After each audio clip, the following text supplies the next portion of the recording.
எனக்கு எதிரே அமர்ந்திருக்கின்ற சுமந்திரன் அவர்கள் ஜனநாயகவாதியா இல்லாவிட்டால் சர்வதிகாரியா? முழுக்க முழுக்க ஜனநாயகவாதி.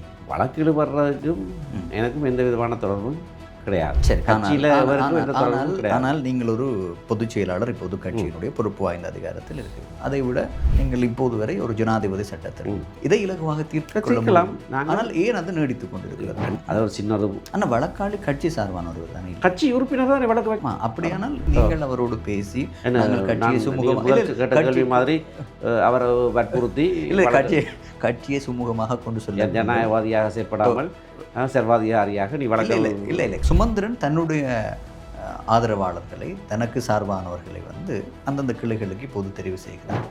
கட்சி பொதுச் செயலாளராக நாங்கள் இருக்கிற போது கட்சியில் இருக்கிற பெரும்பாலானவர்கள் எனக்கு ஆதரவாக இருக்கிறது தானே சாதாரணமான விஷயம். விஷப்பாம்புகளும் விச யந்துக்களும் அங்கு கரையான் போல கூடு கட்டி விட்டார்கள். ஆகவே இந்த கட்சியை காப்பாற்ற வேண்டும் என்ற ஒரு விடயத்தை சொல்கிறார். அது ஏன் அவ்வாறான ஒரு வார்த்தை பிரயோகத்தை அவர்கள் 67 வருஷம் அவர் கட்சியில் இருக்கிறார்.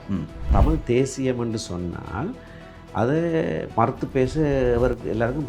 ஆனால் தமிழ் தேசியம் என்றால் என்னவென்று அடுத்த கேள்வியை கேட்டு பார்த்தால் அதுக்கு பதில் சொல்கிறதுக்கு மக்கள் ஜனாதிபதியோட கூட கைகோத்து கொண்டு அங்கே நூலகத்தை திறப்பு விழா செய்கிறார். தேசிய மக்கள் சக்தி வடக்கு கிழக்கில் காலூன்றாமல் பண்ண வேண்டுமாக இருந்தால் இப்படியான செயற்பாடுகள் செய்ய வேண்டும். எப்படியான செயற்பாடுகள்? அதாவது நூலகம் திறப்பதா? இல்லை, நூலகம் திறப்பு இல்லை. சுமந்திரன் அவர்கள் ஜனாதிபதியோடு கைகுலுக்கி அந்த நிகழ்வில் கலந்து கொள்ளலாம். அவர் ஜனாதிபதி ஆவதற்கு முதலிலே ஒரு மேதின ஊர்வலத்திலும் அவரோடு சேர்ந்து பயணிக்கலாம். பல வருஷம் இல்லாவிட சரத் பொன்சேகாவை ஆதரிங்கள்னு சொல்லலாம், சஜித் பிரேமதாசவை ஆதரிங்கள்னு சொல்லலாம். இவ்வாறு அரசாங்கத்தோடு இணைந்து பல விடயங்களை செய்யலாம். அது மக்கள் சார்பாக. ஸ்ரீதரன் அவர்கள் இராணுவத்திற்கு வாக்களித்தார் என்றால் மட்டும் ஏன் கட்சி நடவடிக்கை எடுக்க? இராணுவமயமாக்குதலுக்கு நாங்கள் எதிரானவர்களே. இராணுவமயமாக்கலுக்கு ஆதரித்தார் என்ற ஒரு விடயம் ஆதரித்தார். மாவீரர் தினம் தொடர்பான கரிசனை கொள்கிறார். முள்ளிவாய்க்கால் நினைவேந்தல் விடயம் தொடர்பாக பேசுகிறார்.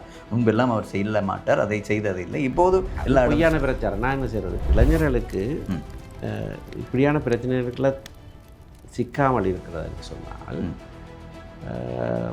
சட்டம் எதை தடுத்திருக்கிறது என்ற ஒரு தெளிவூட்டல் செய்யத்தான் வேணும். ஆனால் கட்சி இடத்துல நான் கேட்பேன், என்ன முதலமைச்சர் வேட்பாளராக நிறுத்துவோம், அதுக்கான காரணங்களை நான் சொல்லுவேன். நான் இப்போது நான் சொல்லிவிடலாம். அப்படியான மாகாண சபை தேர்தல் ஒன்று வந்தால் தமிழரசு கட்சி சார்பு அல்லது தமிழரசு கட்சியோடு இணைந்த ஒரு கூட்டிலேயோ சுமந்திரன் தான் முதலமைச்சர் வேட்பாளர் என்று இருக்கலாம். மக்களுக்கு என்ன செய்தோம், எதை மக்களுக்காக கொண்டு செல்கிறோம் என்ற விடயத்தை விட இப்போது அதிகமாக இருக்கின்ற விடயம் எத்தனை வழக்குகள் இருக்கிறது, வழக்கு தவணை என்ன என்கிற பேசுபொருளாகத்தான் அதிகமாக. இப்போ கஜேந்திரகுமார் பண்ண மூலமே ஒரு கூட்டத்தில் சொல்கிறார், அரசாங்கம் சொல்லி போட்டு செய்யலை, கடைசியாக நீதிமன்றம் கொடுத்து உத்தரவால் நிறுத்தப்பட்டேன். நீதிமன்றம் எப்படி உத்தரவு கொடுத்தது? தண்டபாட்டில் கொடுத்ததா? இல்லை, நான் மனுதாரராக நீதிமன்றத்தில் போய் வழக்கொண்டு தாக்கல் செய்தான், அது நிறுத்தப்பட்டது. எனக்கு அது பிரச்சனையே இல்லை. ஏன்னா நான் எப்போவுமே ஒவ்வொரு நாளும் நான் நீதிமன்றத்தில் நிற்கிறாள் தானே. ஒவ்வொரு நாளும் நீதிமன்றத்தில் நிற்கிறபடியால் கட்சியும் நீதிமன்றத்திற்கு கொண்டு வந்து கட்சி நான் கொண்டு போகிறேன்.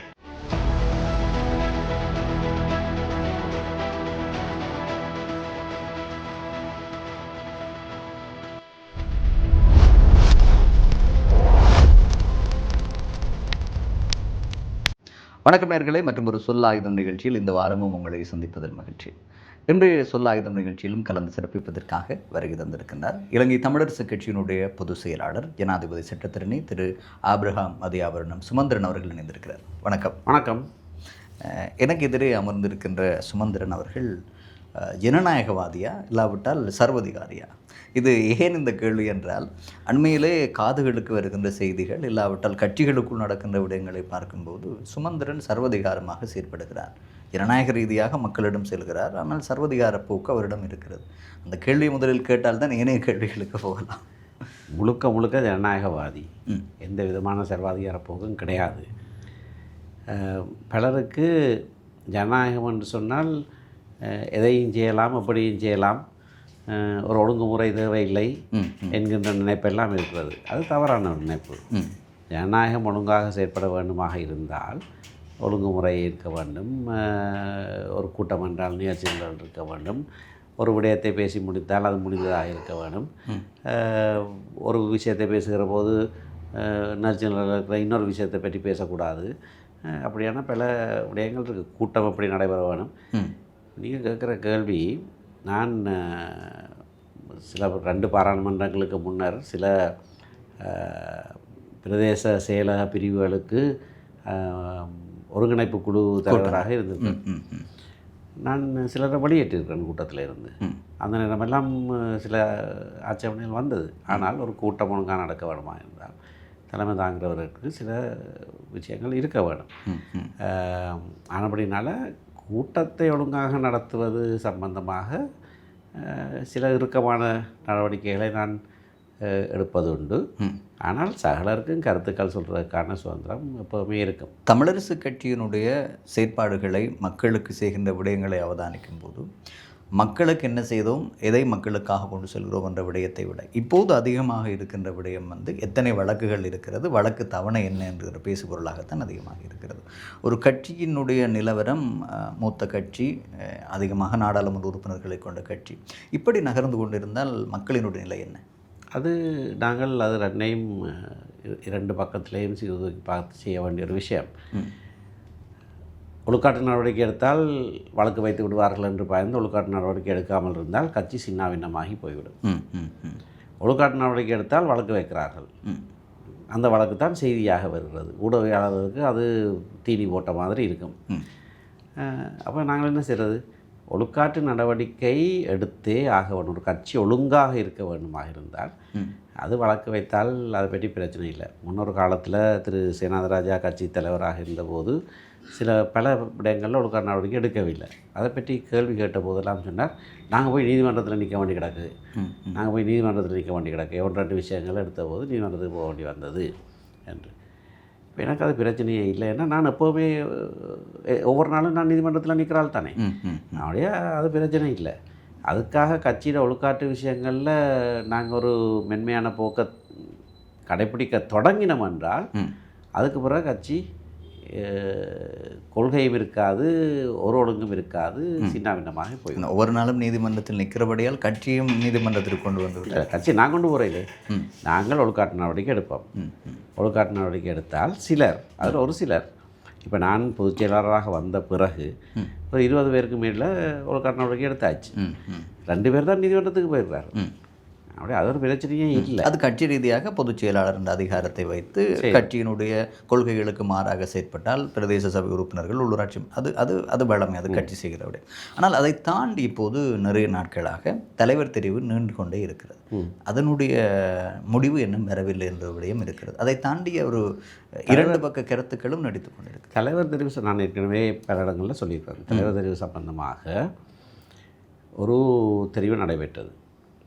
அது தெரிவு முறையாக நடைபெறவில்லை. அது எல்லாருக்கும் தெரிஞ்ச விஷயம். அதாவது பொதுச்சபை உறுப்பினர்கள் அல்லாதவர்களும் எல்லாம் அதில் வாக்களித்துக்கிறார்கள். அப்படி இருந்தும் அந்த வாக்களிப்பில் கலந்து கொண்டவன், அந்த தேர்தலில் கலந்து கொண்டவன்ற ரீதியில் நான் அந்த முடிவை ஏற்றினான். தவறுண்டு எல்லாருக்குமே தெரியும். இரட்டிப்பு மடங்கை விட கூடுதலான எண்ணிக்கையானவர்கள் வாக்களித்துக்கிறார்கள். தெரிந்து கொண்டும் அது சரி, ஜனநாயகம், கூடுதலான ஆக்கள் வாக்களிக்கட்டுமே என்று விட்ட ஒரு விடயம் ஆனபடினால நான் அதை ஏற்றுக்கொண்டேன். ஏற்றுக்கொண்டது மட்டுமில்லை, தலைவராக தெரிவு செய்யப்பட்டவரை உடனடியாக தலைவர் பதவியை எடுக்க சொல்லி வற்புறுத்தினதில் நான் பிரதானமானவன். நண்பன் ஸ்ரீதரன் வெற்றி, அது மட்டும் வாழ்த்துக்கள். அன்றைக்கு அதுக்கு பிறகு அடுத்த கிழமை நாங்கள் அவரோட இணங்கி நிர்வாகிகள் எல்லாரையும் அவரே அறிவித்து அதுக்கு சில பேர் குழப்பின போது சரி வாக்கெடுப்பு நடத்தி வாக்கெடுப்புலேயும் அதனை நாங்கள் நிறைவேற்றி அடுத்த நாள் காலையில் அவர் தலைவர் பதவியை எடுப்பார் என்று நான் ஊடகங்களுக்கு சொல்லி கொண்டிருக்கிற போது ஒருவர் முதுகை தட்டி சொல்கிறார், மாநாடு பிற்போடப்பட்டு விட்டது. நான் அதுக்கு கடும் எதிர்ப்பு தெரிவிக்கிறான். அடுத்த நாள் திரு ஸ்ரீதரனையும் கூட்டிக் கொண்டு போய் திரு சேனாதராஜா வீட்டில் அமர்ந்திருந்து உடனடியாக அடுத்த சனிக்கிழமையே தலைவர் பொறுப்பை எடுக்க வேண்டுமென்று வற்புறுத்தினான். அவர்கள் அதுக்கு மாறாக கதைத்த போது நான் அந்த வீட்டிலேருந்து வெளியேறி போனான். அதுக்கு பிறகு பகிரங்கமாக அவருக்கு ஒரு கடிதம் எழுதினான். ஜனவரி 31 உடனடியாக அந்த பொறுப்பை எடுங்கலண்டு. திரு CVK சிவஞானம் அவரை கட்சி அலுவலகத்துக்கு வந்து கையெழுத்து போட்டு பதவியை பொறுப்பேற்றதாக செய்யுங்க, நாங்கள் 2 பேரும் வந்து நிற்கிறவன்னு கூட சொன்னார். அது செய்யலை. அப்போ தவறொன்று நடந்திருக்குன்னு எங்களுக்கு தெரியும். நாங்கள் அதில் பங்கு பெற்றினபடியாக நாங்கள் அதை உடனடியாக விடயத்தை முடிக்க வேணும்னு பார்க்குறாங்க. இல்லை என்று இழுத்தடித்த போது அந்த தவறின் காரணமாக நீதிமன்ற வழக்கு வந்திருக்கு. அதுலேயும் திரு ஸ்ரீதரன் உட்பட மற்ற அனைவரும், நான் அன்றைக்கு முதல் நாள் போகவில்லை, என்னுடைய தாயாருடைய சம்பந்தமாக ஒத்துக்கொண்டு கையெழுத்து போட்டிருக்கிறார்கள் வழக்கேட்டில். வழக்காளி சொல்றதுக்கு நாங்கள் இணங்குறோம்னு சொல்லி அன்றைக்கே அதை முடிச்சிருக்கலாம். ஆனால் கட்சி ஏன் அப்படியாக செய்தது என்ற ஒரு விளக்கத்தை நான் கொடுத்துறேன். அதுக்கு பிறகு வழக்கை இலகுவாக முடிக்கலாம். இடைக்கால தடை உத்தரவு சம்பந்தமான விசாரணை நடந்தபோது ஒருவரும் மறுப்பு தெரிவிக்கலை இடைக்கால தடை கொடுக்குறதுக்கு. விசேடமாக திரு ஸ்ரீதரனுடைய சட்டத்தரணி, அப்பொழுது KV தவராசா ஞாபக சட்டத்தரணி, பதிவு செய்திருக்கிறார், 4ஆம் எதிராளிக்கு இந்த இடைக்கால தடை கொடுப்பதில் எந்த ஆட்சேபனையும் கிடையாது. அது வழக்கேட்டில் இருக்குது. அந்த இடைக்கால தடை என்ன? பொதுச்சபை கூடுவதை தடுப்பது. அதுக்கு பிறகு ஏன் வழக்கு இழுபடுதுன்னு சொன்னால், இடைபூணராக ஒருவர் வருகிறார்கள். முதல்ல ஜீவராஜா, சண்முகராஜா ஜீவராஜான்றவர் கிளிநொச்சியிலேருந்து வந்தார். அவரை கட்சியிலேருந்து நீக்கி விட்டார். நீக்கினோடனே அவருக்கு வழக்கில் ஈடுபடுறதுக்கு தகுதி இல்லை. இப்போ வீரமணி என்று அழைக்கப்படுகிற இன்னொருவர், பரமானந்தம் என்ற ஒருவர் துணுக்காயிலேருந்து வர்றார். திரு ஸ்ரீதரன் தான் அவரை ஒரு தடவையும் தன் வாகனத்தில் கூட்டிகிட்டு வரார். அவர் இப்போ செய்கிற இல்லாது ஏண்டா விடைபூடுதலாக வருவதற்கு நீதிமன்றம் பத்திரிகையில் பிரசுரம் செய்து ஒரு தேதி கொடுத்து அதுக்கு முதல் தான் வரலாம். இதுக்கு பிறகு இப்போ அவர் சேர்க்கலாமா இல்லையான்ற விசாரணையில் தான் இப்போ வழக்கு இழுபடுது. ஆகவே வழக்கு இழுபடுறதுக்கும் எனக்கும் எந்த விதமான தொடர்பும் கிடையாது. சரி, ஆனால் நீங்கள் ஒரு பொதுச் செயலாளர், இப்போது கட்சியினுடைய பொறுப்பு வாய்ந்த அதிகாரத்தில் இருக்கிறீர்கள். அதை விட நீங்கள் இப்போது வரை ஒரு ஜனாதிபதி சட்டத்தில் 2 விடயங்களையும் நீங்கள் ஒருங்கு எடுத்து இதை இலகுவாக தீர்க்கலாம். ஆனால் ஏன் அது நீடித்துக் கொண்டிருக்கிறது? மற்றவர்களால் 2 வருஷத்துக்கு முதல்ல கட்சி அந்த பொறுப்பை எனக்கு கொடுத்தது. ஜூலை மாதம் நினைக்கிறேன் 2024ஆம் ஆண்டு கொடுத்து, நான் மற்ற சட்டத்தரணியோட கதைச்சு இதுதான் முடிவுன்னு சொல்லி ஒரு சமர்ப்பிச்சினான். அதில் 156 பேர் தான் அதிகூடிய எண்ணிக்கை பொதுச்சபை. அது யாப்பிலையும் இருக்குது. அது மாற்றி சொல்லலாது. திரு ஸ்ரீதரன் அதில் ஒரு மாற்றத்தை தான் கேட்டவர். சரி, அது 156 பேராக இருந்தாலும் நாங்கள் அடிமட்டத்திலேருந்து திரும்ப தெரிவுகளை செய்து கொண்டு யார் அந்த 156 பேர்ன்றது தீர்மானிக்க வேணும்னு கேட்டார். எல்லாரும் சொன்னோம் இதால் வழக்கு இழுபடும் 1.5-2 வருஷம் போகுமான்னு. இல்லைன்னா ஒரேபடியாக நின்றார். 2 வருடங்களை தாண்டி விட்டது இப்போது இல்லையா? இப்போ 2 வருடம் தாண்டிட்டு பிறகு நீதிமன்றத்தில் எங்கள் ஒருவருக்கும் தெரியாமல் சொல்லாமல் நீதிமன்றத்தில் எங்களுக்கு தான் நோட்டீஸ் வருது. அவர் ஒரு எண்ணிக்கையை கொடுத்துருக்கிறார். சிலர் கூடுதலாக வாக்களித்திருக்கிறார்கள் தான். ஆனால் இதுதான் எண்ணிக்கை. அந்த எண்ணிக்கை எப்படி வந்தேன்னு இன்று வரைக்கும் என்னால் கண்டுபிடிக்க முடியாமல் இருக்குது. அதனால் அதில் ஒரு தடை இருக்குது. இப்போ 156 பேருக்கு உட்பட்ட எண்ணிக்கை தான் வாக்களிக்கலாம் என்றது யாப்பிலையும் இருக்குது. இப்போ புதிதாக தெரிவு செய்யப்பட்ட தலைவர் நீதிமன்றத்துக்கு தெரிவிச்சிருக்கிறார். இதுதான் என்னுடைய நிலைப்பாடு எப்போவுமே இருந்திருக்கிறதுன்னு சொல்லி, அதை கொண்டு பொதுச்சபையை நடத்தினால் தான் திரும்பவும் தலைவராக தெரிவு செய்யப்பட முடியாமல் போய்விடும் என்று திரு ஸ்ரீதரனுக்கு ஒரு எண்ணம் இருக்கலாம். ஆனால் அப்படி ஒரு சூழ்நிலை வருமாக இருந்தால் இப்போ சிலர் சமாதான பேச்சுகள் நடத்தி கொண்டிருக்கார். இப்போ என்னட்ட வந்து கேட்டார்கள், நீங்கள் 2 பேருமே போட்டிடாமல் விடுங்க. நான் தயார், நான் போட்டிடாமல் விடுறது தயார். அவரும் போட்டிடாமல் விடுவாராக இருந்தால் நாங்கள் ஒரு பொதுவானவரை அல்லது இப்போ இருக்கிறது போல் ஒரு தடவைக்கு நாங்கள் போகிறதுக்கு நான் தயார். அப்படி கூட முடிக்கலாம். அது அவருக்கும் சொல்லப்பட்டிருக்கிறது. அவர் அதுக்கு பதில் சொல்லவில்லை. அதனால் இதை முடிவு நீங்கள் பொதுச் செயலாளராக இருக்கப்படினால் அது தயார் என்று சொல்லலாம். நீங்கள் பொதுச் செயலாளர், கட்சியினுடைய அதிகாரம், செயற்பாடுகள் உங்களிடம் அது இப்போ. ஆனால் பொதுச்சபை கூட்டம் இல்லை, நீங்கள் இப்போது தான் அவர்கள் வந்து கேட்குறார்கள். இல்லை, இப்போ வந்து கேட்குறார்கள். அதாவது தலைவர் தெரிவு நடக்கும் தானே. பொதுச்சபை கூட்டம் நடந்தால் தலைவர் தெரிவு நடக்கும். அதில் போட்டியிட வேண்டாம் என்று கேட்குறார்கள். சரி, நான் தலைவர் பதவிக்கு நான் போட்டியிட மாட்டேன்னு சொல்கிறேன். மற்ற பதவியில் பொதுச்சபையில் தீர்மானிக்கப்பட போகுது. அப்படியா? ஒரு பொதுச்சபை நடக்கிற வரைக்கும் தான் நான் பொதுச் செயலாளர். அதுக்கு பிறகு கட்சி தீர்மானம். ஆனால் தலைவர் தெரிவுக்கு போட்டி ஒன்று வந்தபடியினால்தான் இந்த பிரிவினையெல்லாம் வந்திருக்கிறது என்று பலருடைய கருத்து. சரி, அப்போ போட்டியே வேண்டாம், நாங்கள் 2 பேருமே போட்டியிடவில்லை, ஒரு மூத்த ஒருவரை நாங்கள் தலைவராக கொண்டு போவோம் என்று நான் அதுக்கு இணங்கிடுறேன். அவர் இன்னும் இணங்கவில்லை. முதல் 2 வருஷத்துக்கு முதல் சொன்ன யோசனையும் அவர் இணங்கவில்லை. இப்போ சிலர் அவர் இணங்கவில்லை, நான் தெரியாது, இணங்க வர தெரியாது. அவர் காலவாசம் கேட்டிருக்காருன்னு தான் எனக்கு தெரிந்தது. முடிவென்னும் இல்லை, முடிவு சொல்ல இல்லை. அப்படி சொன்னால் அடுத்த நாளே வழக்க நாங்கள், ஏனென்றால் வழக்காளி சொன்னதற்கு நாங்கள் இணங்கிவிட்டால் இப்போ அதுக்கப்புறம் வழக்காளி வழக்க கொண்டு போயிடாது. 156 பேர், அவர் 161 சொல்லியிருக்கிறார்.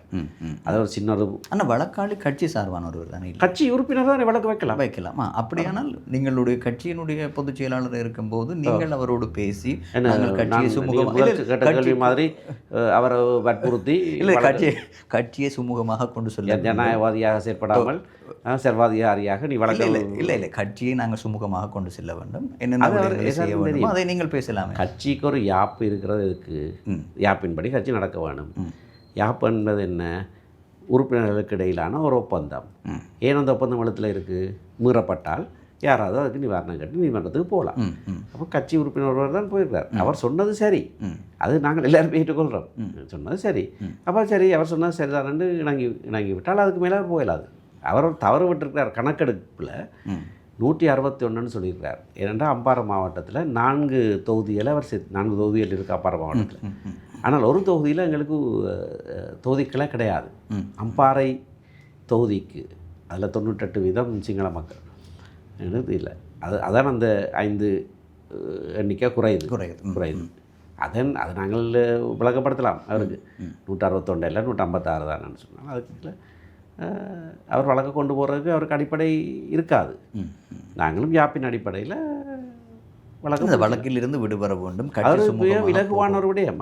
அதுக்கு என்ன விடயம் செய்ய வேண்டும்? வழக்கில் இல்லை 156 தான் யாப்பில் இருக்கு. நாங்கள் புதுசாக ஒன்றும் சொல்கிறோம் இல்லையே. யாப்பில் இருக்கிறதுக்கு இணங்க நாங்கள் பொதுச்சபையை கூட்டுற வேண்டும்.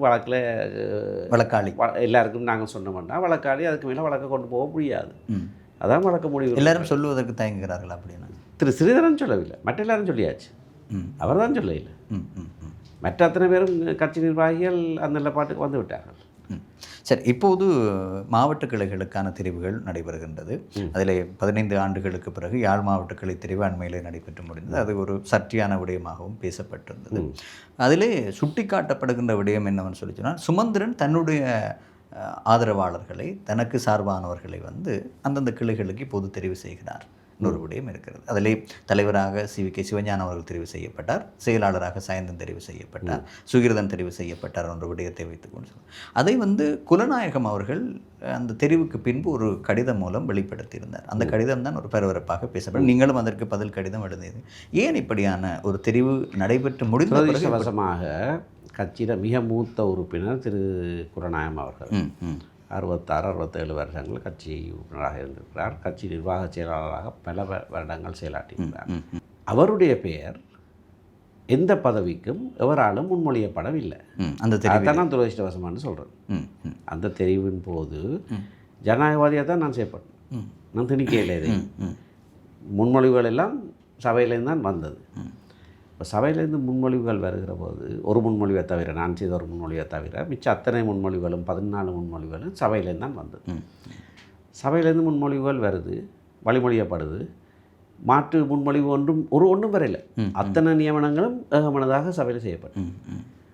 அதை பதிவு செய்தது திருக்குள் கூட்டத்தில் செயலாளராக திரும்ப கேட்டு எழுதினார். யார் முன்மொழிஞ்சது, உங்களோட பேர் என்ன, யார் வழிமொழிஞ்சது, உங்களோட பேர் என்ன கேட்டு அவரே எல்லாம் குறிச்சிருக்கிறார்.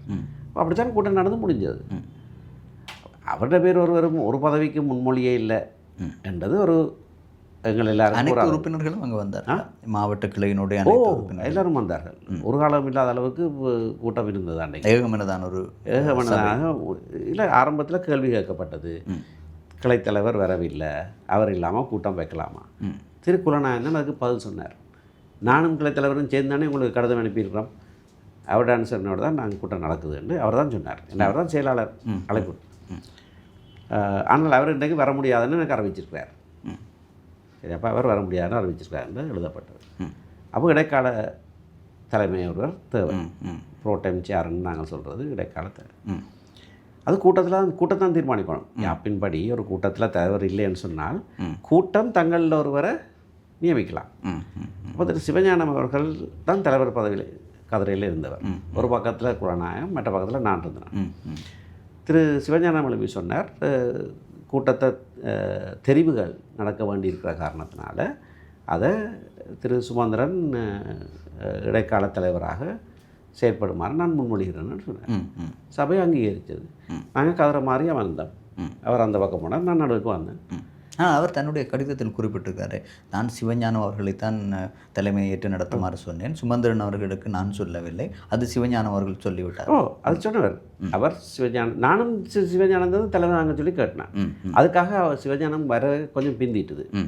நாங்கள் 2 பேரும் குலநாயகமும் நானும் நடுக்கதிரையை விட்டு 2 பக்கத்தில் வந்து நாங்கள் ரெண்டாவது சிவஞானம் வந்து கூட்டத்தை நடத்துவார். அவரும் வந்து எழுந்து நின்று மௌன பிரார்த்தனையெல்லாம் அவர் தான் செய்தவர். செய்து போட்டு தெரிவுகள் 2 வரைக்குள்ள அவர் சொன்னார், தெரிவுகள் நடத்துறதுக்கு திருசுமந்திரன் ஏன் அது காரணம் இருந்தது. அவர்களுக்கு என்ன காய்ச்சி கொண்டாடுறாலும் எனக்கு கேட்கல. ரைட், நானும் அவர் தான் தலைமை தாங்குவார்னு நினச்சிருந்தேன். அவர் சொன்னது காரணம், நான் தலைவர் தெரிவுக்கு மாவட்ட கலை தலைவராக நான் தெரிவு செய்யப்பட விரும்புகிறேன், அந்த தெரிவை நான் நடத்துறது முறை இல்லை என்று சொல்லி போட்டு தான் அவர் என்ன என்ற பேரை சொன்னார். இவர் செயலாளர். பட் நான் கூட்டத்தில் தெரிவு செய்யப்பட்டதற்கு பிறகு உங்களை சொன்னாரா, தெரிவு செய்ய முதலே சொல்லியிருந்தார் தெரிவை நடத்துமாறு. அப்போது அவர் தான் தலைவராக வர விரும்புகிறேன் சொன்னவரோ சொன்னார். குருநாத்துக்கும் சொன்னதாக இன்றைக்கு எனக்கு சொன்னார், எனக்கும் சொன்னார். ஆனபடிதான் நான் இதை தெரிவை நடத்துறது முறை இல்லை, அதனால் உங்களிடம் நீங்கள் நடத்துங்கன்னு சொல்லி என்ற பேரை பிரேரித்தார். சபை ஏற்றுக்கொண்டது. நாங்கள் மாறிய வந்து நான் முதல்ல செயலாளர் தான் தெரிவு செய்கிறது வளமை. அப்போ நான் செயலாளருக்கு யாராவது பேர் கொண்ட பேரிங்கன்னு சொல்லும்போது சிவஞானம் சாயந்தனுடைய பேரை முன்மொழிந்தார், யாரோ வழிமொழிந்தார்கள். இன்னொருவர் திரு பரஞ்சோதிட பேரை முன்மொழிந்தார். வழிமொழி ஒருவரும் இல்லை. அவன் பார்த்தா ஒருவரும் இன்னொருவர் என்று குறிப்பிட்ட பேர் பரஞ்சோதி அவர்கள். நான் அது கூடத்தில் பதிவில் சொல்லிட்டேன். வழிமொழியே இல்லை. அப்போ நான் சொன்னேன், 2வது பேர் வழிமொழியப்படவில்லை, அதை ஏற்றுக்கொள்ள முடியாது, வேறு பெயர்கள் இல்லை. ஆகவே திரு சாயந்தன் செயலாளராக நியமிக்கப்படும். சாயந்தன் வந்து அமர்ந்தார். இவர் இப்படி சொன்னபடினால, திரு சிவஞானம் தான் தலைவராக விரும்புகிறேன் என்று சொன்னபடினால நான் அடுத்த தலைவர் தெரிவுக்கு தலைவர்கிட்ட பதவிக்கு திரு CVK சிவஞானத்தின் பேரை நான் முன்மொழிகிறேன்னு சொன்னேன். 3 பேர் ஒரே நேரத்தில் எழும்பி வழிமொழிந்தார்கள். அப்போ திரு குலநாயகம் கேட்டார், யார் வழிமொழிஞ்சன்னு சொல்லுங்கள், யார் என்று அவர் எழுதுவார். இப்போ நான் சொன்னேன், தலைமை தாங்குகிறவர் முன்மொழிவு செய்கிற போது வழிமொழிவு தேவையில்லை, அதான் கூட்டங்கள்ட சட்டம், லா ஆஃப் மீட்டிங்ஸ். அதான் அப்போ சொன்னார், இல்லை வழிமொழிஞ்சிட்டு நம்ம அதை எழுதத்தான் வேணுமான்னு. ரெண்டு எழுதலாம், ஆனால் தேவையில்லை. தலைமையிலிருந்து முன்மொழிவு வர்ற போது வழிமொழிவு தேவையில்லை. அப்போ சரி என்று விட்டேன். வேறு பேர்கள் வேறு இல்லை. அப்போ தான் சிவஞானம் தலைவர் இதுதானே. அதுக்கடுத்து உபதலைவர்னு சொல்லும்போது ஒருவர் திரு சுவிதண்ட பேரை முன்மொழிந்தார், வழிமொழியப்பட்டு வேறு பேர்கள் இல்லை. அப்படியே தான் அனைத்து தெரிவுகளும் வேற சபையிலேருந்து தான் முன்மொழிவும் வழிமொழிவும் வந்தது. ஒரு பதவிக்கு கூட 2வது பேர் வரவில்லை. பரிசுத்திர தொகுதியை பிரதித்துவப்படுத்துறதுக்கு ஒருவருடைய பேரை சொன்னோம்னு கேட்ட போது தொகுதியாக நான் 5 பதவிகள் நிரப்பின பிறகு நிர்வாக சபை 10 பேர். நிர்வாக சபை 10 பேர் என்று சொன்னபோது நான் குலநாயகத்தில் தான் கேட்டேன், எத்தனை பேருன்னு. 10 பேருன்னு சொன்னார். ஆனால் 10 தொகுதிகள் இருக்குது, ஒவ்வொரு தொகுதியாக செய்வோம்னு. நான் ஒரு தொகுதியை சொல்லும்போது குலநாயகம் சொன்னார், இல்லை அப்படி தொடங்கக்கூடாது, நீங்கள் ஊராவத்துறையிலேருந்து தொடங்கணும், இதான் இந்த முறை அந்த நிரல். அதை தந்தார் அந்த லிஸ்ட்டை. நான் அப்போ சரி ஊராவத்துறை முதலாவது, காங்கிரஸ் அடுத்தது, வட்டுக்கோட்டை, யாழ்ப்பாணம்னு உடுப்பட்டி அப்படி போனது. ஆனால் பருத்துறைக்கு வந்தபோது என்னுடைய பேரை யாரோ பிரேரித்தார்கள். அப்போ நானுமே எதிர்பார்த்துருக்கேன், நான் அதுக்குள்ள வர வேணுமான்னு சொல்லி. நான் கட்சியில் பொதுச் செயலாளர், அதுக்குள்ளே போய் இந்த இதுக்குள்ளேயும் இருக்க வேணுமா? நான் சொன்னேன், வேறு வேறல் இல்லையா? இல்லை. அப்போ நான் திரும்ப கேட்டேன், நான் இதில் இருக்கிறதுல யாருக்கும் ஆட்சேபனை இருக்கா? வேறு இல்லையே. சரி, அப்போ சரி என்ற பேரும் எழுதப்பட்டது. உடுப்பட்டி தொகுதி வந்தபோது உடுப்பட்டி தொகுதிக்குள்ள தலைவர் திரு சுரேந்திரன், எங்களோட கரவட்டி பிரதேச சபை தலைவர், அவர் எழுப்பி திரு தேவரண்ட பேரை முன்மொழிஞ்சார். வழிமொழியப்பட்டது. வேறு தெரிவி இருக்கேன். எல்லாம் முடிந்து 15 பேரும் நிறைவு செய்த பிறகு திரு சுரேந்திரன் எழுப்பி சொன்னார், குலனமையாட பேர் ஒன்றுக்கும் வரையிலேயே, அது சரியில்லை, மிக மூத்த உறுப்பினர், அவருக்கு ஏதாவது பதவி இதில் கொடுக்கலாதா? அப்படி தான் கேட்டார். சொன்ன உடனேயே பின்னாலே இந்த தேவரன் கையை உயர்த்தி நான் ராஜினாமா செய்கிறேன்னு சொன்னேன். ம் ம் நான் எழுந்தேன், எனக்கு தெரிஞ்சு நான் உடனே சொன்னேன், உடுப்பட்டி தொகுதியிலிருந்து தெரிவு செய்யப்பட்ட நிர்வாக குழுக்கு தெரிவு செய்யப்பட்ட தயாவரன் ராஜினாமா செய்கிறதாக சொல்கிறார். அதை நாங்கள் ஏற்றுக்கொள்வோம். அதுக்கு பிறகு நாங்கள் ஒருவரை உடுப்பட்டி தொகுதியில் இருந்து தானே இதுக்குள்ள நான் தெரிவு செய்யலாம்னு சொன்னேன். இப்போ நான் சொன்னார், இல்லை இல்லை அப்படிலாம் நான் வர மாட்டேன். இப்படி தேவையில்லை, எனக்கு நான் அப்படி வர தேவையில்லை, நான் வர மாட்டேன். அப்போ நான் சொன்னேன், இதுக்குள்ள மறுக்கிறார். அப்படியே நாங்கள் ஒன்றும் செய்யலாது. முடிஞ்சது கூட்டம். பிறகு தலைமுறை திரு சி வி கே சிவஞானம் என்ன விஷயங்கள் காய்ச்சார். வேறு ஆக்கள் 2-3 பேர் வர கருத்துக்கள் அரசியல் நிலைமையை பற்றி. அப்புறம் நானும் ஒரு கருத்து சொன்னேன். அதெல்லாம் முடிஞ்ச அப்புறம் வேறு விடயங்கள் இல்லை. செயலாளர் நன்றி உரைன்னு சொல்லி சாயந்தரம் நன்றி உரை சொன்னார். கூட்டம் முடிந்தது. சாயந்தரம் வந்து அமர்ந்த பிறகு இவர் இது எல்லாத்தையும் செய்துட்டு அந்த இவர் சாயந்தரம் தான் கொடுத்தார் பொறுப்பு. செயலாளர் குறிப்பு வச்சுக்கொள்றது கொடுத்தார். அப்படி தான் கூட்டம் முடிஞ்சது. கூட்டம் முடிந்த பிறகு இல்லை, அவர் சொன்னது போல் குறிப்பிட்டது போல் சிலர் சொல்வது போல் சுமந்திரனுடைய ஆதரவு அணி தானே அங்கே தெரிவு செய்யப்பட்டிருக்கு. எந்த ஆதரவு அணி என்னது? இல்லை, சி.வி.கே. சிவஞானம் ஐயாவை எடுத்துக்கொள்ளலாம், சாயந்தனை எடுத்துக்கொள்ளலாம், கட்சி சுயதனை எடுத்துக்கொள்ளலாம். இல்லை, இப்போ சுமந்திரனும் அதுக்குள்ளே வந்திருக்கிறார். ஆகவே வெளியிலே பார்க்கப்படுகின்றபடி இது சுமந்திரனுடைய அணி இல்லை. ஒரு பதவிக்கு திரு சந்திரலிங்கம் சுயதண்ட பெயர் சொல்ல போட்டப்போ அவர் மறுத்தார். நான் வரமாட்டேன்னு சொன்னார். அதுக்கு பிறகு ஒரு ஆளுடைய பேர் சொல்லப்பட்டது. ஒரு பதவிக்கு இந்த உப செயலாளரோ என்னத்துக்கு அவரும் வந்திருந்தால் இன்னும் கூட சொல்லியிருப்பீங்க. கட்சி பொதுச் செயலாளராக நாங்கள் இருக்கிற போது கட்சியில் இருக்கிற பெரும்பாலானவர்கள் எனக்கு ஆதரவாக இருக்கிறது தானே சாதாரணமான விஷயம். அது எதிராக இருந்தால் தான் செய்தி. குலநாயகம் அவர்கள் தன்னுடைய கடிதத்தில் ஒரு விடயத்தை சொல்கிறார். விஷப்பாம்புகளும் விஷ யந்துக்களும் அங்கு கரையான் போல கூடு கட்டி விட்டார்கள். ஆகவே இந்த கட்சியை காப்பாற்ற வேண்டும் என்ற ஒரு விடயத்தை சொல்கிறார். அது ஏன் அவ்வாறான ஒரு வார்த்தை பிரயோகத்தை அவர்கள் 67 வருஷம் அவர் கட்சியில் இருக்கிறார். அதான் சார், கரையான் புட்டெடுக்க கருணாங்களும் விஷதந்துகளும் வந்து முடியுது. இந்த டக்ளஸ் வானதா பாராளுமன்றத்தில் நடுக சொல்கிற ஒரு சொத்து பழமொழி வந்தது. அப்போ தான் இவ்வளோ கஷ்டப்பட்டு கட்சியெல்லாம் கட்டி ஒரு புத்து செய்து வைக்க மற்றவர்கள் எல்லாம் வந்ததுக்குள்ள குடிகொள்கிறார் என்று தான் அதில் கருத்து. அதுக்கு நான் என்ன செய்கிறது? அவர்கிட்ட பேரை யாராவது ஒரு ஆள் பிரேரிச்சிருக்க வேண்டுமே. ஏதாவது ஒரு பதவிக்கு யாராவது பிரேரிக்காமல் நான் என்ன செய்கிறது? ஒன்று நான் செய்திருக்கலாம். நான் திரு சி வி கே சிவஞானத்தில் பேரை பிரேரித்ததை போல் நான் பிரேரிச்சிருக்கலாம். அது நான் செய்ய இல்லை. அப்புறம் யோசன் உபதலைவர் பதவிக்கு செய்திருக்கலாம் என்றால் அது ஒரு மரியாதையான பதவியாக இருந்திருக்கலாம். ஆனால் எல்லாத்தையும் நானே பிரேரிக்கக்கூடாதே. ஒரு பதவிக்கு நான் பிரேரிச்சிட்டேன். அதுக்கப்புறம் நான் பிரேரித்து கொண்டிருந்தால் அது நல்லதாக இருக்காது. யாராவது சொல்லுவார்கள்னு பார்த்தால் ஒருவரும் சொல்ல இல்லை. 2010 சுமந்திரன் அவர்கள் அரசியலுக்கு வருகிறார். இன்று 2026 16 வருடங்களில் கடந்திருக்கிறது.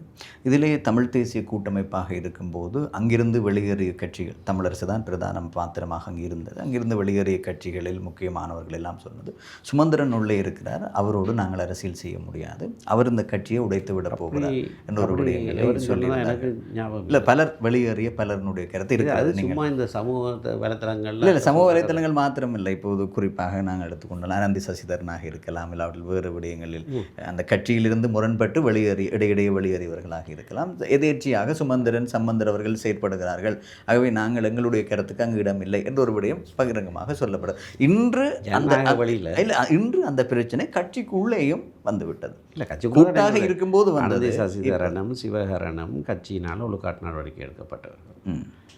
அந்த தீர்மானம் எடுத்தது மத்திய செயற்குழு. நான் மத்திய செயற்குழு ஒரு உறுப்பினர். சரியா? அப்படியாக இல்லை, தனியாக அனந்தி சசிதரனை மாத்திரம் சொல்லவில்லை, பின்பு சொல்லப்பட்டவர்கள் ஒன்றா சொல்கிறேன். அப்படி என்றால் கட்சி தீர்மானங்கள் எல்லாம் நான் சொன்னபடி தான் நடந்து என்றால் அந்த மிச்ச 41 பேரும் நான் சொன்னதுக்கு 15 வருஷ காலமாக இணங்கி கொண்டிருக்கிறார்களா? இல்லை, மற்றவர்கள் வரும்போது அந்த கேள்வி நான் கேட்கிறேன். சுமந்திரன் அவர்களை மாத்திரம் நீங்கள் குற்றம் சொல்லும் போது நீங்கள் எல்லாம் என்ன செய்தீர்கள்?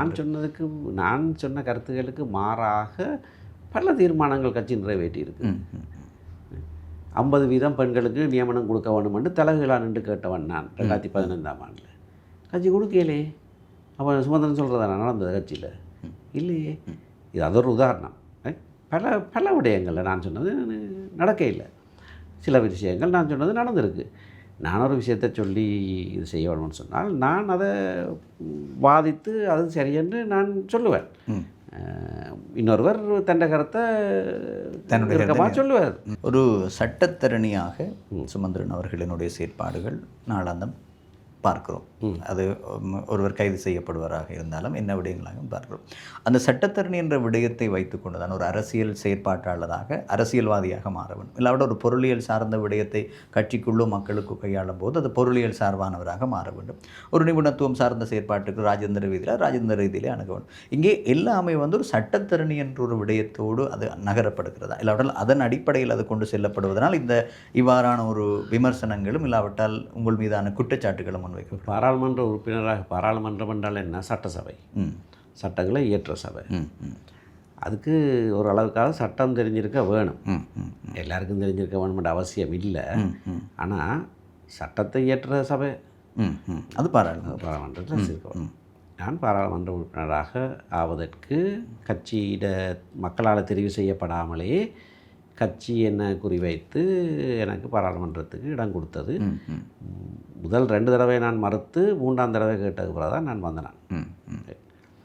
அது என்னுடைய சட்ட திறமையை கட்சி ஏற்றுக்கொண்டு செய்தது, நான் செய்தேன். ஆனால் பாராளுமன்ற உறுப்பினராக செயற்படுகிற போது அங்கே சட்டம் இயற்றவையிலே மட்டுமில்லை, பாராளுமன்ற உறுப்பினர் வேறு பல விஷயங்களும் செய்வனாங்க. கட்சி கொள்கையுடன் இணங்கினவனாக நான் இருந்தபடியாக தான் கட்சி என்னை அழைத்தது. கட்சி கொள்கையோடு இணங்காதவனை கட்சி அழைத்திருக்காத ஒரு போது. நான் அதுக்கு முன்னாடி பல கட்டுரை எழுதியிருக்கிறேன், பல இடங்களில் நான் பேசியிருக்கிறேன், அதெல்லாம் அறிந்து தான் கட்சி எழுது. அப்போ மக்கள் சார்பாக செயற்படுகிற போது ஒரு தடவை நான் அப்படியாக அழைத்து வரப்பட்டேன். பிறகு அடுத்த தேர்தல் வருகிற போதும் சொன்னார்கள், நீங்கள் தேசிய பட்டியலிலே வாங்கோ. அதனால் இல்லை, இப்போ மக்கள் என்ன அறிந்து விட்டார்கள். அப்படியே மக்கள்கிட்ட அனுசரணை இல்லாமல் நான் வர விரும்பவில்லை, நான் தேர்தலில் போட்டிடுவேன், சரி என்று போட்டிடுவேன். அப்போ அந்த விஷயங்களில் சட்டம் பற்றி மட்டும் இல்லையே, நான் பொருளாதார விஷயங்கள் பற்றி பல இடங்களில் நான் பேசியிருக்கிறேன், பல இடங்களில் பல நடவடிக்கைகள் எடுக்கப்பட்டிருக்கு. அதெல்லாம் பல விஷயங்கள் கைகூடாமல் இருந்ததுன்றது வேறு விஷயம். ஆனால் இது சம்பந்தமான விடயங்களில் விசேஷமாக எங்களுடைய இளைஞர்களுக்கு வேலைவாய்ப்புகள் கொடுக்க வேணும். இல்லைன்னு சொன்னால் இந்த எங்களோட கோட்பாட்டு அரசியலே சரிந்து விழுந்து விடும். எல்லாரும் வெளிநாட்டுக்கு போய் கொண்டிருந்தால் இங்கே பிறகு தேசிய பிரச்சனையே ஒன்று இல்லை. இது நான் பல தடவைகளை சொல்லியிருக்கேன். அதில் எங்களோட கட்சி மிக பின்னடிச்சிருக்கேன். ஏன்னா எங்களோட கட்சி சமஷ்டி முறையான ஆட்சியை கொண்டு வர வேணும். அதுதான் இங்கே ஒரு பொருளாதார கட்டமைப்பை ஏற்படுத்த வேணும் என்ற விஷயங்களில் கட்சி மிகவும் பலவீனமாகத்தான் இது. அதால் தான் மற்ற கட்சிகள் கைமேலோங்கி இருக்குது. என்றால் இளைஞர்களுக்கு அவர்களுக்கு வேலை வேணும், அவர்கள் வாழ்க்கை, அதுவும் மக்களோட பிரச்சனைகள். அப்படியான விஷயங்களில் நான் கரிசனை எடுத்துருவேன். ஆனால் பல விஷயங்கள் கைகூடாமல் இருக்கு. ஏன் அரசியல் விஷயம் கூட இன்னும் கைகூட இல்லை தானே. அரசியலமைப்பு கூட இன்னும் அதை உருவாக்குறதுக்காக தான் நான் கொண்டு வரப்பட்டேன், இன்னும் நடக்கல தானே. அப்படியே கைகூடினது கைகூடாதுன்றது வேறு விஷயம். இந்த மற்ற எல்லா விஷயங்கள் சம்பந்தமாக நான் சில விஷயங்கள் எனக்கு நிபுணத்துவம் துப்புரவாக இல்லை. அந்த விஷயங்களில் நான் தலையிடுறதில்லை. அதான் அந்த ஒரு சின்ன உதாரணத்தை சொல்லி அந்த கேள்வி நான் நினைக்கிறேன். தமிழக முன்னாள் முதலமைச்சர் கருணாநிதி அவர்கள் எடுத்துக்கொண்டால் ஒரு இலக்கியவாதி, இலக்கிய மேடைக்கு செல்லும்போது அவர் இலக்கியவாதி மாதிரி பேசுவார். அதே போல் ஒரு நடிகர் சினிமா துறையில் போகும்போது அவர் சினிமா நடிகர்களுக்கு ஏற்ற மாதிரி பேசுவார். அதுவே நிர்வாகத்தில் வரும்போது கட்சி ரீதியாக நிர்வாகம் மாதிரி மாறிவிடுவார். அப்படி அரசியல்வாதியாக வரும்போதும் அவர் அப்படியே அந்தந்த இடங்களுக்கு ஏற்ற வாரியான ஒரு பாவனையை அவரிடம் அது இருக்கிறது. அதை சுமந்திரன் செய்யவில்லையோ என்ற ஒரு கேள்வி இங்கே இருக்குது. அதே போல் பொறுத்தவரையில் நான் செய்திருக்கிறேன். ஆனால் நான் சகலகலா வல்லவன் அல்ல. என்னால் செய்ய பொறுப்பு தந்திருக்கிறார். இல்லை, பொறுப்பு தான். அது எல்லாருக்கும் எல்லாம் செய்ய முடியாது. அதுதான் இந்த கேள்வியினுடைய முக்கியத்துவம் என்னவென்றால் சட்ட ரீதியாக ஒரு சட்டத்திறனியாக எல்லா விடயத்தையும் நகர்த்துவதனால் இந்த நெருக்கம். நான் மக்களோடு போய் கலந்து பேசுகிற போது நான் ஆரம்பத்த காலத்தில் இருந்தே அந்த பிரச்சனையாண்டு இந்த சட்டத்தரணியாக நான் ஆரம்ப காலத்தில் மக்களிடம் அதிகமாக போக மாட்டேன். நான் அது பிறருக்கு தெரியாது என்னன்னு சொன்னால், நான் முதலாவது பாராளுமன்ற காலத்தில் மக்களோடு நான் இணங்கி செய்யப்பட்டது அம்பாறை மாவட்டத்தில். என்னென்னு சொன்னால் பிஎஸ்ஐனா கட்சி மாறி போய்விட்டார் 6 மாதத்துக்குள்ளே. நான் தான் ஒரே ஒரு தேசிய பட்டியல் பாராளுமன்ற உறுப்பினர். அங்கே போய் அம்பாறையில் ஒரு எம்பி இருக்கையில் என்னை கொண்டு அங்கே அறிமுகப்படுத்தி முழுக்க நான் அம்பாறை மாவட்டத்துக்கு தான் நான் இப்போவும் போனால் அங்கே அத்தனை பேரையும் எனக்கு தெரியும். முன்னொரு காலத்தில் மாவசேனராஜாவும் அங்கே அம்பாறை மாவட்டத்துக்கு வேலை செய்தவர். அவருக்கும் தெரியும். அவர் தான் என்னை கூட்டிக் கொண்டு போய் அங்கே நிறுத்தி நீங்கள் தான் இந்த மாவட்டத்தை பார்க்க வேணும்னு சொல்லி நான் செய்தேன். அது வெளியில் வேற இல்லை. ஊடகங்கள் யாழ்ப்பாணத்தில் செய்தால் தானே ஊடகம் பிடிக்கும். அம்பாரம் ஒரு மூலையில் போய் செய்தால் அது தெரிய வராது. அதுக்கு பிறகு நான் யாழ்ப்பாண பாராளுமன்ற உறுப்பினராக இருக்கிற போது 2015 இருந்து ஒரு விசேஷ பொறுப்பொன்று கொடுக்கப்பட்டது புதிய அரசியலமைப்பு உருவாக்கம் பணிகள். அதில் நிறைய நேரம் எனக்கு போனது. ஏன்னா அதான் என்ன விசேஷத்துவமும் அதுதான். ஆனாலும் அந்த காலகட்டத்தில் நான் நிறைய மக்களோட இங்கே கலந்து பேசி பல விஷயங்கள் நடந்திருக்கு. ஆனால் நேரத்தை பொறுத்த வரையில் நான் கூடுதலாக என்ன அது ஒரு விசேஷ பொறுப்பு எனக்கு கொடுக்கப்பட்டது. நான் செய்தேன். கோட்டாபய ராஜபக்ச காலத்தில் பலவிதமான எதிர்ப்புகள் பல விஷயங்கள் நடந்தது. அதெல்லாம் நான் ஈடுபட்டேன். எனக்கு வேறு பொறுப்பு இருக்கையில் கூடுதலாக நான் மக்கள் மத்தியில் வந்து நான் நினைக்கிறேன் இந்த தடவை தமிழரசு கட்சி இல்லாட்டி தமிழ் தேசிய கட்சிகளோட பின்னடைவு என்று சொன்னால் பாராளுமன்ற தேர்தல் முறையை நாங்கள் சரியாக அனுசரிக்காமல் பிரிந்து நின்று தேர்தல் கேட்டது ஒரு விஷயம். ஆனால் ஒரு விதத்தில் அது நல்லது. ஏன்னு சொன்னால் இல்லை என்று சொன்னால் ஒன்றாக கேட்டிருந்தோம்னு சொன்னால் எங்களுக்கு 3 ஆசனம் வந்திருக்கும். நாங்கள் எல்லாம் வந்திருக்கு. நாங்கள் எல்லாமே நல்லா நடந்து கொண்டிருக்கோன்னு நினச்சி கொண்டு இருந்திருப்போம். ஆனால் உண்மை அதுவே இல்லை. மக்கள் மத்தியில் விசேஷமாக இளைஞர்கள் மத்தியில் ஒரு விருப்பமின்மை ஒன்று வந்துட்டுது. எங்களில் ஒரு செயற்பாட்டின்மை கவர்ச்சியின்மை ஒன்று வந்துட்டுது. இளம் சமுதாயத்துக்கு இன்னொரு ஒரு ஆபத்தான ஒரு விஷயமும் வந்திருக்கு. ஒரு கிளுகிழுப்பு அவசியமாக இருக்குது. அதில் அரசியல் ஆழம் இல்லை. அவர்கள் அதை பற்றி சிந்திக்கலை. அதுக்கு நாங்கள் அவர்களை மட்டும் குறை சொல்லல, அது எங்கள்லையும் இருக்குது. ஆனால் அது ஒரு சிந்தனை கேட்டபடி நீங்கள் மாற்றிக்கொள்ள அது இல்லை. அவர்களுக்கு எதில் இன்ட்ரெஸ்ட் இருக்கோ, அவர்களுக்கு எதில் ஆர்வம் இருக்கோ, அந்த விஷயங்கள் மூலமாக நாங்கள் அரசியல் விஷயங்களையும் அவர்களுக்கு போட்டியிருக்க வேணும். அது மூலமாக போகணும். இப்போ அந்த அந்த அந்த வெற்றி தான் விஜய்க்கும் அனுரகுமார் திசாநாயக்க. இப்போ ஒரு உதாரணத்தை சொல்கிறேனே. விஜய் வென்று விட்டார், ஆனால் பதவி பிரமாணம் இல்லை, ஈடுபட்டு கொண்டு போகுது. அப்போ எனக்கு தெரியும் இது என்ன விஷயம், சரிதானே? இது என்ன, ஏன் இது இங்கே எல்லாருக்கும் இங்கே மாதங்கம், ஐயோ விஜய் ரசிகர்களுக்கு ஆதம். அப்போ அந்த ஆர்வம் இருக்குது தானே. அந்த நேரத்தில் நான் அதை பற்றி ஒரு விஷயத்தை விளங்கப்படுத்தி சொன்னால் அவர்கள் பார்ப்பார். அதில் அரசியலும் இருக்குது, சரிதானே? ஆனால் அது செய்த நான் எப்போ செய்த நான் ஆளுநர் அவரை பதவி பிரமாணம் செய்த பிறகு தான் செய்த நான். அன்றைக்கு பின்னேரம் முழுக்க வழங்கப்படுத்தி பிரித்தானிய செய்தான். சிலர் சொல்கிறார்கள் இது முதலே சொல்லியிருக்கலாமே, இது என்ன போஸ்ட் போட்ட மாதிரி இப்போ சொல்கிறீங்க. முதல் செய்யாத காரணம் என்னென்றால், முதல் நான் செய்திருந்தால் அண்டை நாட்டு அரசியலில் நீங்கள் தலையிடுற மாதிரியான ஒரு என்னதான் சொல்லியிருந்தாலும் ஆளுநர் சரியா செய்யறா பிள்ளையா செய்யறா நீங்கள் வகிக்கின்ற கட்சியினுடைய பதவி அப்படியே அதை தவிர்த்தல்.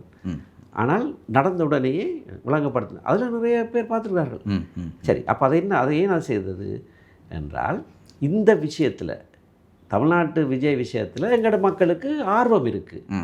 சரி, அப்போ அந்த ஆர்வத்தை வச்சுக்கொண்டு அந்த விஷயம் சம்பந்தமாக பேசி, ஆனால் அதில் இருக்கிற அரசியல் நுணுக்கங்களை மக்களுக்கு வழங்கப்படுத்துறது அது ஒரு உதாரணம். ஆனால் அந்த விடயத்தை எங்களுடைய அரசியலை பற்றி எங்களுடைய இளைஞர்களுக்கு சொல்ல முடியாமல் இருக்கிறது. இல்லை, சொல்கிறோம் நாங்கள் தான். ஆனால் அதில் அவர்களுக்கு ஆர்வம் வருது இல்லை. இப்போ தமிழ் தேசியம் என்று சொன்னால் அதை மறுத்து பேச அவருக்கு எல்லாருக்கும். ஆனால் தமிழ் தேசியம் என்றால் என்னவென்று அடுத்த கேள்வியை கேட்டு பார்த்தால் அதுக்கு பதில் சொல்கிறதுக்கு மக்கள் இல்லை. அப்படியான எங்களுடைய தமிழ் தேசிய கட்சிகளுக்குள்ளே கூட அப்படித்தான். அதே விடயத்தம் ஒரு விடயத்தை மாத்திரம் இதுதான் தமிழ் தேசியம். அதை பற்றி காணொலியில் விட்டுருக்கேன். தேசம் என்றால் என்ன, தேசியம் என்றால் என்ன, ஆட்புலம் முக்கியம், நிலம் முக்கியம். ஏன் நான் சொல்கிறேன்னு சொன்னால், நிலத்தை பாதுகாக்கிற வேலையை மிக முக்கியமான வேலை அது நான் நிறைய செய்திருக்கிறேன். நிலத்தை பாதுகாக்கிற வேலையில் பலவிதமான செயற்பாடுகள் நான் செய்கிறேன். ஏன் அண்மையில் உள்ளூராட்சி மன்ற தேர்தல் நேரத்தில் வடமராட்சி கிழக்கில் கிட்டத்தட்ட 6000 ஏக்கர் காணி அரசியலமாக மாற இருந்த சூழ்நிலையில் அது தடுத்தது. இப்போ கஜேந்திரகுமார் பண்ண மூலமே ஒரு கூட்டத்தில் சொல்கிறார், அரசாங்கம் சொல்லி போட்டு செய்யலை, கடைசியாக நீதிமன்றம் கொடுத்து உத்தரவால் நிறுத்தப்பட்டேன். நீதிமன்றம் எப்படி உத்தரவு கொடுத்தது? தண்டவாட்டில் கொடுத்ததா? இல்லை, நான் மனுதாரராக நீதிமன்றத்தில் போய் வழக்கொண்டு தாக்கல் செய்தான், அது நிறுத்தப்பட்டது, சரிதானே? அப்போ அப்படியான செயற்பாடுகள் நிறைய செய்யப்பட்டிருக்கு. அது ஏனென்னு சொன்னால், தேசியம் என்று சும்மா வாயில் ஒரு மந்திரம் மாதிரி தேசியம் என்று சொல்லி கொண்டிருக்கிறதுல பிரயோசனம் இல்லை. அந்த தேசம் நிலப்பரப்போண்டு இருக்க வேணும். இப்போது இருக்கின்ற இந்த தமிழ் தேசிய பரப்பிலே தேசிய மக்கள் சக்தியினுடைய செயற்பாடுகளாக இருக்கலாம், இளைஞர்கள் இல்லாவிட்டால் அவர்களுக்கு பின்னால் இருக்கின்ற விடயங்களாக இருக்கலாம். அதையெல்லாம் வைத்துக்கொண்டு சுமந்திரன் அவர்கள் அண்மையில் ஒரு விடயம் சொல்கிறார். தேசிய மக்கள் சக்தியை வடகிழக்கில் நாங்கள் காலூன்ற விட மாட்டோம், அவர்களுக்கு எதிரான ஒரு செயற்பாட்டை நாங்கள் மேற்கொள்ள வேண்டும், அவர்களுடைய அரசியலை திருப்ப வேண்டும் என்று அவர்களுக்கு எதிரான 2 வாரங்களுக்கு பிறகு ஜனாதிபதியோட கூட கைகோத்து கொண்டு அங்கே நூலகத்தை திறப்பு விழா செய்கிறார். இது முன்னுக்கு பின்னரான முரணானது இல்லை. தேசிய மக்கள் சக்தி வடக்கு கிழக்கில் காலூன்றாமல் பண்ண வேண்டுமாக இருந்தால் இப்படியான செயற்பாடுகள் செய்ய வேண்டும். எப்படியான செயற்பாடுகள்? அதாவது நூலகம் திறப்பதா? இல்லை, நூலகம் திறப்பது இல்லை. ஜனாதிபதி பிரபல்யம் இன்னமும் வடக்குலையும் கிழக்குலையும் இருக்குது. ஜனாதிபதிக்கு அரசாங்கத்துக்கு எதிராக நாங்கள் பேசலாம், அரசாங்கத்தில் செயற்பாடுகள் நாங்கள் விமர்சிக்கிறோம். ஆனால் ஜனாதிபதியில் ஒரு கவர்ச்சி இன்னும் எங்களை மக்கள் மத்தியில் அனுரகுமார் திசாநாயக்கா இருக்குது. ஜனாதிபதியை நாங்கள் மூர்க்கமாக எதிர்த்தால் எங்களுக்கு எதிரான ஒரு எண்ணம் தான் விசேஷமாக இளைஞர்கள் மத்தியில் உருவாகுது. அவர் செய்கிற நல்ல விஷயங்களில் நாங்கள் அவரோடு சேர்ந்து பயணிப்போம், எதிரான விஷயங்களை நாங்கள் தடுப்போம். அதான் நான் சொன்னேன், அன்றைக்கும் நான் சொன்னேன், கூட்டத்திலேயும் நான் அவருக்கு நேரவே சொன்னேன். அது ஒரு அணுகுமுறை மக்கள் மத்தியிலேயும். அது சரி, இவர் தேவையில்லாமல் அவரோட மோதுறார், இல்லாட்டி சொல்லுவாங்க இவர் அனுரகுமார் சனக்கெல்லாம் நல்லா தான் செய்கிறார், இவர் என்ன போய் அவரோட மோதுறார் என்ற ஒரு எண்ணம் வரலாம். ஆனால் அந்த விஷயத்தை பொறுத்த வரையில் அவரை அந்த நிகழ்ச்சிக்கு அழைத்தது மட்டக்களப்பு மாநகர சபை. அழைத்து விட்டு என்னை கேட்டார்கள், இது தமிழரசு கட்சியில் ஆதிக்கத்தில் இருக்கிற சபை, நாங்கள் அவரை நாட்டின் ஜனாதிபதியை அழைக்கிறோம், அணுகட கட்சியில் பொதுச் செயலாளரும் கட்டாயம் வர வேணும் சொன்னார்கள். நான் சரி நீங்கள் அழைத்த நான் வருவேன். நான் போயிருந்தேன். நான் போயிட்டு நான் ஒரு மூலையில் நின்னான். அவர் என்ன கண்டுட்டு வந்து கையை பிடிச்சி இழுத்து கொண்டு போனார். அப்போ அவரும் என்ன செய்கிறார், அன்றைக்கு அவருடைய அமைச்சர்களோ பாராளுமன்ற உறுப்பினர்களுக்கு முகம் சரியில்லை. என்ன இவரை கூட்டிகிட்டு போகிறார், நாடாவற்ற பக்கத்தில் வச்சு நிற்கிறார். பிறகு திறநீக்கம் செய்கிறதுக்கு தான் செய்யாமல் என்ன செய்ய சொல்லிவிட்டு கை தட்டுறார். அவர் என்ன செய்கிறார், எங்கள் மக்கள் மத்தியில் அரசியல் பின்புலம் நாங்கள் செய்ததான் அவரும் செய்திருக்கிறார். அவர் என்ன, நான் தமிழ் மக்கள் இது தமிழரசு கட்சியில் ஆதிக்கத்தில் இருக்கிற பிரதேசம், ரைட், நான் உங்களோட கட்சிக்கு எதிரானவன் இல்லை, நான் உங்களோட கட்சி பொதுச் செயலாளர் என்னோட நான் கொண்டு போடுறேன்றது அவரும் ஒரு படம் காட்டுறார். நாங்களும் நாட்டு மக்கள் எல்லாருக்கும் நாங்களும் ஒரு படம் காட்டுறோம். இவரோட எங்களுக்கு இப்போதைக்கு ஒரு பிரச்சனை இல்லை, இவர் இருக்கிறார், ஆனால் தவறானது நாங்கள் சுட்டி காட்டுவோம். அதுதான் நடக்குது. அதில் ஒன்றுக்கு பின் முரணானது இல்லை. அவர்கள் காலூண்டக்கூடாது என்பதற்காக செய்கிற விஷயம்தான் இது. சுமந்திரன் அவர்கள் ஜனாதிபதியோடு கைகுலுக்கி அந்த நிகழ்விலே கலந்து கொள்ளலாம். அவர் ஜனாதிபதி ஆவதற்கு முதலிலே ஒரு மேதின ஊர்வலத்திலும் அவரோடு சேர்ந்து பயணிக்கலாம். பல வருஷம் இல்லாவிட சரத் பொன்சேகாவை ஆதரிங்கள்னு சொல்லலாம், சஜித் பிரேமதாசவை ஆதரிங்கள்னு சொல்லலாம். இவ்வாறு அரசாங்கத்தோடு இணைந்து பல விடயங்களை செய்யலாம், அது மக்கள் சார்பாக. ஸ்ரீதரன் அவர்கள் இராணுவத்திற்கு வாக்களித்தார் என்றால் மட்டும் ஏன் கட்சி நடவடிக்கை எடுக்க? இராணுவமயமாக்குதலுக்கு நாங்கள் எதிரானவர்களே. ஒரு நாட்டிட ஜனாதிபதியாக இருக்கிறார். இப்போ ஜனாதிபதியோட ஒரு நிகழ்வுக்கு போனான்னு சொல்லி நாங்கள் இராணுவமயமாக்கலுக்கு ஆதரித்தார் என்று ஒரு விடயம் ஆதரித்தார். ஏனென்றால் அங்கே இருக்கிற சிவில் சமூக பிரதிநிதிகள் அதை எதிர்ப்பை பதிவு செய்ய சொல்கிறார்கள். இராணுவமயமாக்கலுக்கு நாங்கள் எதிராக இதை பதிவு செய்கிறோம் என்று சொல்கிறார். ஆனால் இவர் வாக்களிக்கிறார். இழப்பீட்டுக்கான அலுவலகம் என்றது இராணுவத்தை மிகப்பெரிய இடத்துல இராணுவத்தால் செய்யப்பட்ட விடயங்களுக்காகத்தான் இழப்பீடு கொடுக்குறோம். அதில் இராணுவ அதிகாரி ஒருவரும் இருக்கக்கூடாது. ஏற்கனவே ஒருவர் இருக்கிறார், அதே இருக்கக்கூடாது. 5 பேரில் ஒரு ஆள் ஏற்கனவே இருக்கிறார், ஜெனரல் பாலித்தவன். மீது 4 பேரை தெரிவு செய்து கொடுக்கணும். அதுலேயும் 2 பேர் இராணுவ பின்புலத்தில் இருக்கிறவர்கள் செய்து போட்டு பிறகு எனக்கு அதில் பங்கு இல்லை என்று சொன்னால், இதில் இருக்கிற பிரச்சனை கட்சி ஒரு ஏகமனதாக தீர்மானம் எடுத்து ஜனாதிபதி கடிதம் எழுதினது இந்த 2 பேரையும் நியமிக்க வேண்டாமன்னு. ஏகமனதான தீர்மானம் எடுக்கிறபோது ஸ்ரீதரன் அந்த கூட்டத்தில் இருந்தார். எங்களுக்கு சொன்னால் நான் கடைசி 2 கூட்டத்துக்கு போயில அது தெரிவு செய்கிறது. ஜனாதிபதிக்கு சிபாரிசு அனுப்புகிற போது நான் என் எதிர்ப்பை பதிவு செய்தேன். கூட்ட மீன்ஸ் எடுத்து பார்த்தால் அப்படி எதுவுமே இல்லை. இவர் தான் மார்க்ஸ் போட்டு தெரிவு செய்திருக்கிறார். அவரும் அந்த அனுப்பின கூட்டத்தில் இருந்திருக்கிறார். இப்போ கட்சியையும் தவறாக வழி நடத்தியிருக்கிறார். அப்புறம் இறுதியாக நடந்தது தான் அந்த OR ராஜசிங்க. அதுவும் கூட்ட சொல்லுது, அவரும் பார்ட்டிசிபேட் பண்ணி ஒரு குழு ஒன்று அமைக்கப்பட்டிருக்க நினைக்கிறேன் உங்களுடைய கட்சியால். அது உண்மையை அறிந்து அவர் சொல்லி அது சுயாதீனமாக ஒரு குழுவை அமைச்சிருக்கு அவருடைய இணக்கத்தோடு. அவரும் நாங்கள் இருக்கிறார், சரி அந்த குழுவுக்கு நான் இந்த விஷயங்களை சொல்லுவேன்னு சொல்லி ஜனவரியிலேருந்து போன வருஷம் ஜனவரியிலேருந்து போன வருஷம் டிசம்பர் வரைக்கும் நடந்த அத்தனை கூட்டங்கள்லேயும் இராணுவத்துக்கு மட்டும் இல்லை 8 குற்றச்சாட்டுகள் வச்சுருக்கிறோம். அவர் உங்களோட நடந்த நேர்காணலில் தான் 8 தடவை இராணுவத்துக்கு வாக்களித்திருந்தால் நிரூபித்தால் நான் 8 தடவை இராணுவத்துக்கு வாக்களித்தார் என்று இந்த குற்றச்சாட்டும் வைக்கையில் வருவார்.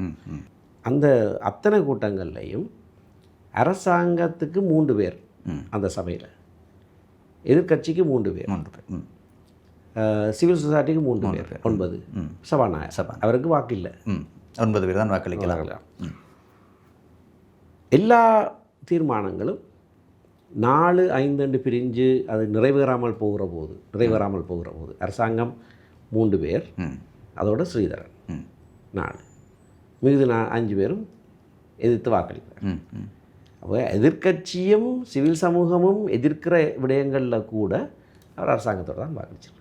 இப்போது பேசுபொருளாக இருக்கின்ற விடயம் இது, ஒரு நீங்கள் ஜனாதிபதி சட்டத்திறனியாக பதில் வழங்கினால் இது இன்னும் சிறப்பாக இருக்கும்னு நினைக்கிறேன். இளைஞர்கள் அண்மை காலமாக பயங்கரவாத தடுப்பு சட்டத்தின் மூலம் கைது செய்யப்படுறாங்க. அதிலும் குறிப்பாக பாடல்கள், விடுதலை புலிகளுடைய பாடலை பயன்படுத்தினார்கள் என்ற ஒரு விடயத்திலே அவர்கள் கைது செய்யப்படுகிறார்கள், முறைப்பாட்டுக்கு அடைக்கப்படுகிறார்கள். மேலே கிளிநொச்சியில் சம்பவம் கூட நீங்கள் அது சிறைச்சாலை சென்று பார்த்திருந்தீர்கள். ஏன் இவ்வாறான தவறுகளை இளைஞர்கள் விடுகிறார்கள்? இல்லாவிட்டால் அது திட்டமிடப்பட்டு அது நடைபெறுகின்ற விடயமா, இல்லாவிட்ட சட்டத்தை மீறி அவர்கள் செயற்படும் போது சட்டம் இவ்வாறு அவர்கள் மீது செல்கிறது? சட்டத்தில் இது தடுக்கப்பட்டிருக்கு. பயங்கரவாத தடுப்பு சட்டத்துக்குள்ள செய்யப்பட்ட விதிமுறைகளில் முழுசாக தடுக்கப்பட்டிருக்கு. அது ஒரு குற்றம். அரசாங்கம் சில வேளையில் ஒரு மென்போக்காக சில விஷயங்களை நடக்க விடுறதும் இருக்குது. ஆனால் இப்போ இந்த நிறைய இளைஞர்கள் இந்த விஷயங்களை செய்கிற போது ஒரு அந்த போராட்ட காலத்தில் இருந்த அந்த அர்ப்பணிப்பு உணர்வோடு செய்கிறவர்களும் இருக்கிறார்கள். இது ஒரு ட்ரெண்டிங்காக, அதாவது மக்கள் மத்தியில் இது பிரபல்யம் அடைகிறது. தாங்கள் பிரபல்யம் அந்த வழி தெரியாமல் என்றால் பலர் அந்த நாட்களில் பிறந்தவர்களும் இல்லை. அப்படியான ஒரு சூழ்நிலையும் ஒன்று உருவாகுது. அப்போ அதில் விடுகின்ற தவறு அதில் நான் இப்போ யோசிக்கிறேன், அதில் நாங்கள் எங்களோட இளைஞர்களுக்கு சில தெளிவூட்டல்களை கொடுக்க வேணுமேனு சொன்னால் சட்ட ரீதியாக கொடுக்குறது உண்டு. சமூக ரீதியாக கூட என்னன்னு சொன்னால் ஒரு பாரிய அர்ப்பணிப்போடையும் தியாகங்களோடையும் நடத்தப்பட்ட ஒரு போராட்டத்தை மெலினப்படுத்துகிற மாதிரியான விஷயங்களையும் செய்கிறது பொருத்தமல்ல.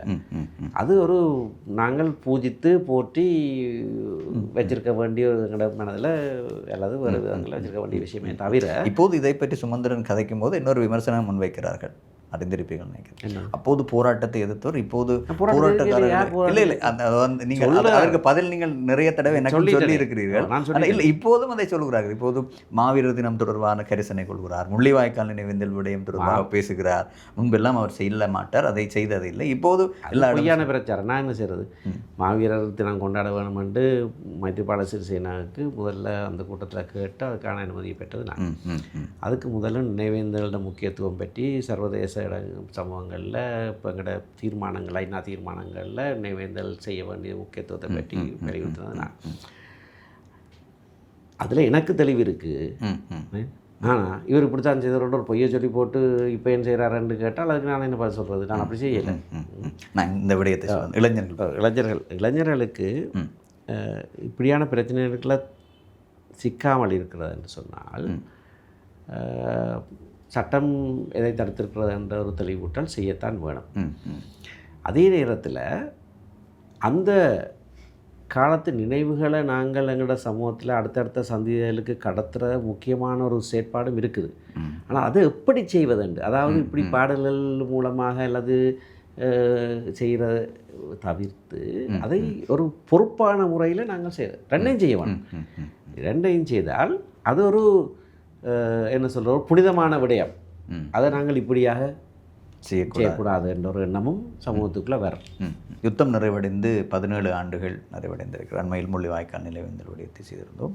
தமிழ் தேசிய கூட்டமைப்பாக, பின்பு தமிழரசு கட்சியாக இப்போது நீங்கள் பயணித்து கொண்டிருக்கின்றீர்கள். தமிழ் மக்களுக்காக நாங்கள் 17 ஆண்டுகளை விட்டு விடுவோம், அண்மைய 2 ஆண்டுகளை எடுத்துக்கொள்வோம். தமிழரசு கட்சியாக சுமந்திரன் அவர்களால் செய்யப்பட்ட விடயம் என்ன விடயத்தை தமிழ் மக்கள் நலன் சார்ந்து அவர் முன்னோக்கி நகர்த்தி இருக்கிறார்? எங்களுடைய கட்சியுடைய அடிப்படை கோரிக்கையே ஒரு சமஷ்டி முறையான அதிகார பகிர்வு முறை. 2015 இருந்து நான் செய்த முயற்சி அதை பற்றி பல விமர்சனங்கள் இருக்குது. ஆனால் அதிகார பகிர்வு உள்ளடக்கத்தை பற்றி எவரும் விமர்சிக்கிறே இல்லை. ஒரு லேபிளை தூக்கி கொண்டு அதுதான் விமர்சனம் நடக்குது. உள்ளே போய் ஒரு தடவை இன்னும் அதை பற்றி கதைக்கல, ஏன்டா அது கதைக்கிறதுக்கு எதுவும் இல்லை. பூர்ணமான அதிகார பகிர்வு முறை வேண்டும், அதில் இருக்குது. அது நான் செய்த ஒரு விஷயம். ஏன்னா அதுக்கான குறையும் என்ற நிலையில் மட்டும்தானே போடப்படுது. அப்படி என்றால் அதில் நிறையும் என்ற நிலையில் தான் போட வேணும். வந்தால் இல்லை வர்றதுக்கான முயற்சி தானே நாங்கள் செய்யலாம்.